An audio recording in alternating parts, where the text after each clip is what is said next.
Hello everyone.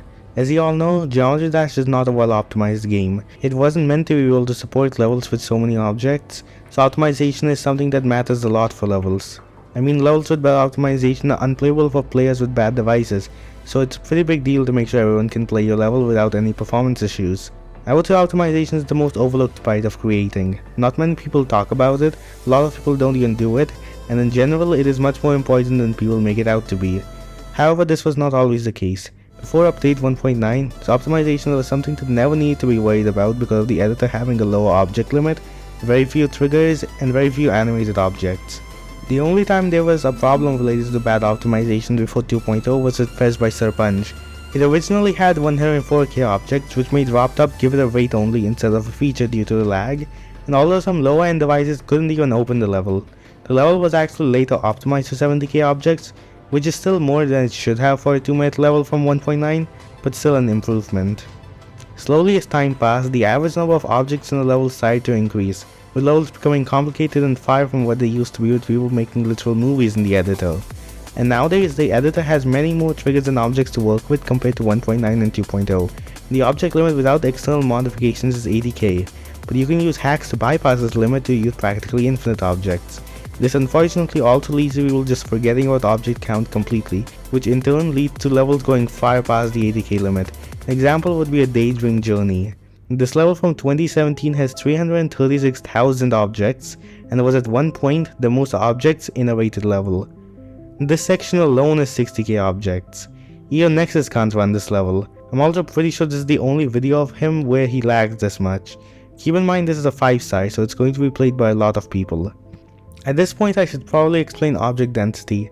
Object density is the density of objects in a level, and it's a way better metric to measure optimization in a level than object count. So I'll be measuring object density as the amount of objects per second in a level. This technically isn't accurate either, but it's close enough and it's easy to understand. So a Daydream Journey has around 2800 objects per second, which means you can fit 3 Untitled Unmastered for every second in the level.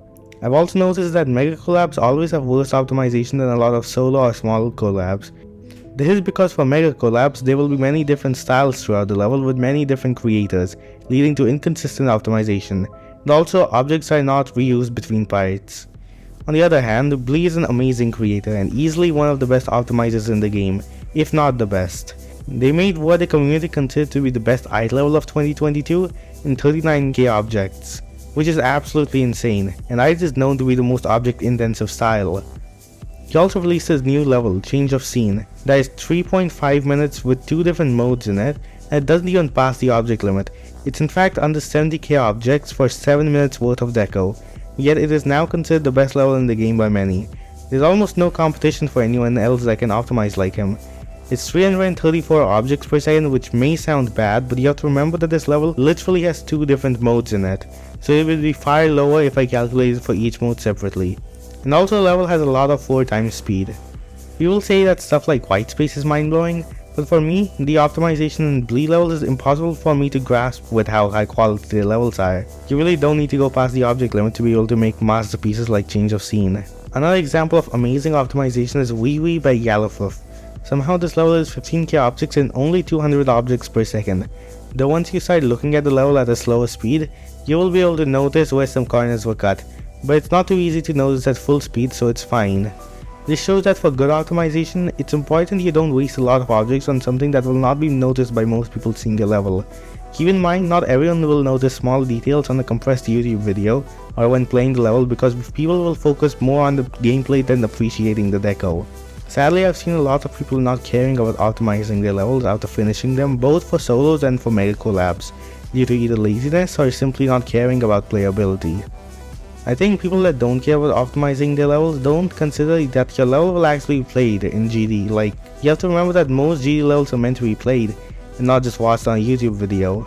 Well, actually I'm lying, and there are some exceptions to this I haven't mentioned until now. Hotter1991 is a creator well known for their high object count levels. These levels are almost mesmerizing to me with the amount of detail put literally everywhere. I wouldn't call the creator incompetent for having levels with such high object counts because, well, that's the entire point. The levels aren't meant to be played, but instead watched on a YouTube video, and they are meant to be very over-decorated with very high object counts. Another exception to the idea of a GD level being meant to be played is impossible levels. The impossible levels list is a list of levels too high to be played by a human. These levels obviously are only meant to be watched on a video, so optimization for them is not necessary. The same goes for every other type of level that isn't humanly possible.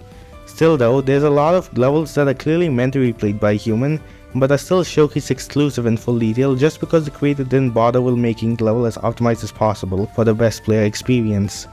Mayhem and Akosmo, both by Cherry Team, are unplayable for most people in full detail due to lag, and neither of them are well optimized at all.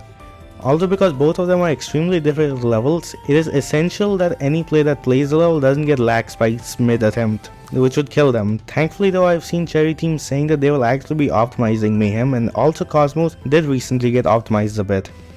It's nice seeing a big creating team actually caring about the levels.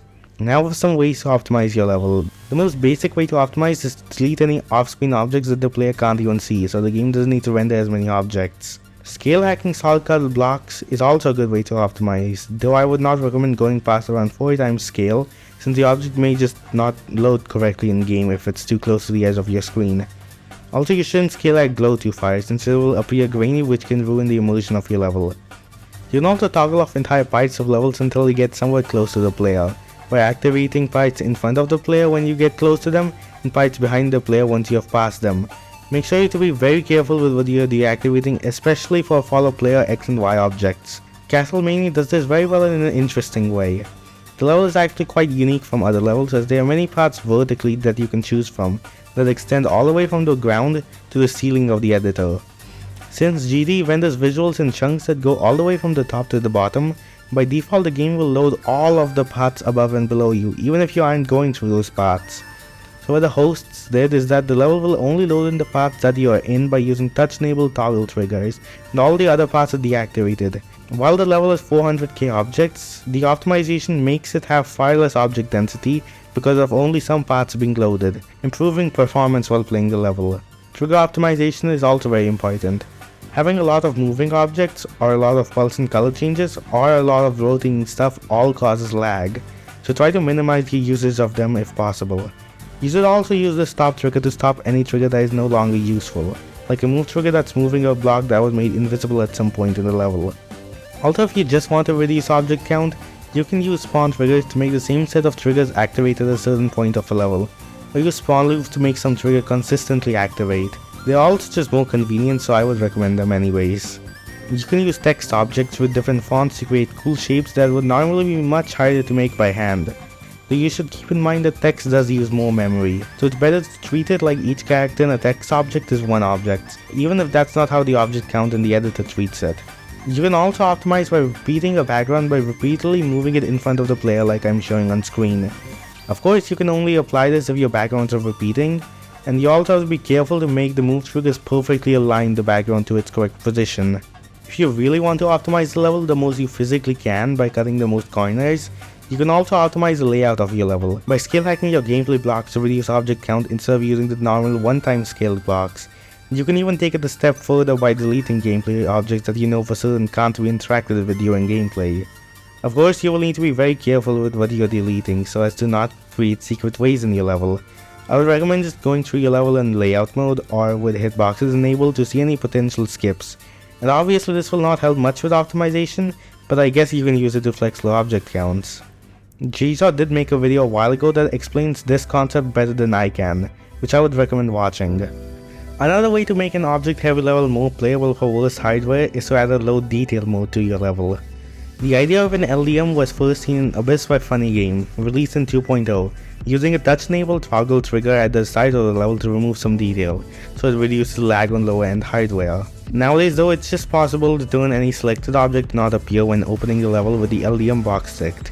Sometimes there is also an ultra low detail mode option inside the level in case the normal LDM is not strong enough. The majority of creators unfortunately don't use LDMs well, and sometimes the LDM doesn't even help with lag. You should test an LDM either with a really high FPS cap or using a lower end device to see if the LDM actually does anything useful for how much detail is lost. Also keep in mind that objects like blending go are far more laggy than other objects.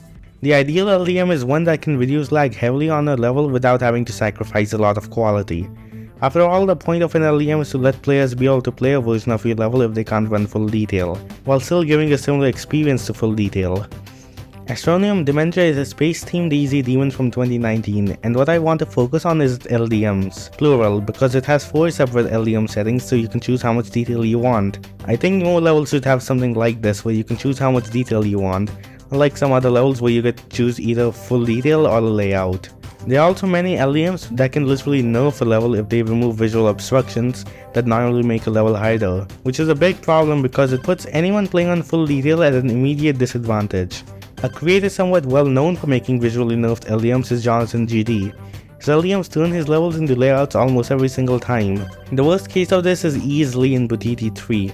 Every fight is significantly easier than it is in full detail, especially this fight with the glitch effect. Even the Verify said it's 10 times easier with the LDM.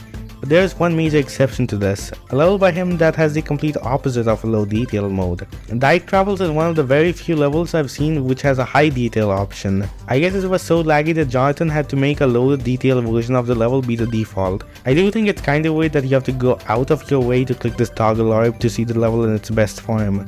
A level that has a really awful LDM is Delirium Tremens. It relies a lot on its glow effects for its visuals, and the LDM removes a lot of the foreground T3 objects that pulse on the screen, which makes it significantly easier to read.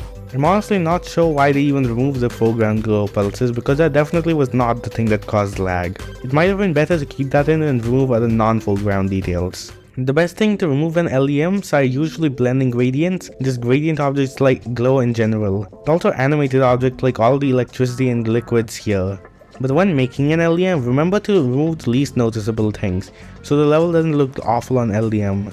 Although you shouldn't make the LDM remove very obvious foreground details that are on a higher layer than the icon, like I showed in Delirium Tremens, because of it visually nerfing the level compared to full detail. I would recommend only removing background elements or parts of block designs for LDMs, as those will affect difficulty the least. Objects rotated with the rotate trigger are also extremely laggy, because it forces the game to load more things, so you should remove those objects as well if possible. Also remember that if you're going to remove objects connected to a trigger, you should remove the trigger as well in the LDM. This improves performance by a decent amount. Cold Sweat is an effect level created in 2018, which features this iconic wave part. A lot of the difficulty comes from the very chaotic visuals in this part, and the official LDM does nerf it by a decent amount, which I guess is justifiable considering the nature of the part. But what are the unofficial LDM? Well, let me first explain what that even means. External LDMs are LDMs that usually aren't made by the people who originally created the level, because either the original level doesn't have an LDM, or the LDM that it does have isn't strong enough to help combat lag.